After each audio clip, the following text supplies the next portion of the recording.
Since 2004, Missouri's goods exports to Vietnam have grown by 28% per year. New York currently is the #1 exporter and importer of diamonds in the world. Since 2004, trade-related jobs have grown 3.7 times faster than overall job growth in Nebraska. 88% of Arizona's exports come from small to medium-sized enterprises.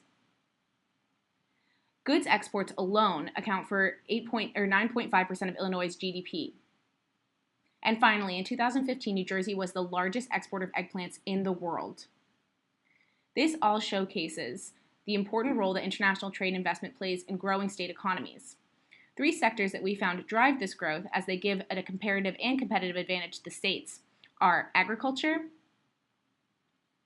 capital goods, and energy, or petrochemicals. We call these 3 ACE.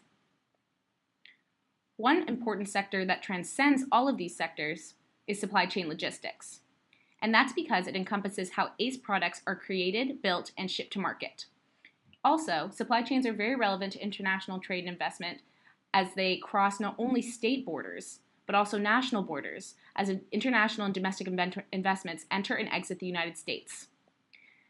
The Office of International Trade and Investment can help the 55 governors of territories and states remain and sustain competitive in these fields through acting as an information hub, acting as a trade promoter, and finally, through acting as a broker and convener for the governors.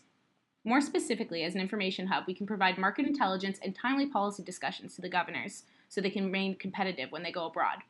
We can also help facilitate trade missions, reverse trade missions, and also governors' forums for the governors so they can increase their transactions. And finally, we can connect the governors to the federal government, foreign governments, the private sector, both domestic and international, and relevant NGOs that work in trade and investment. With all of this,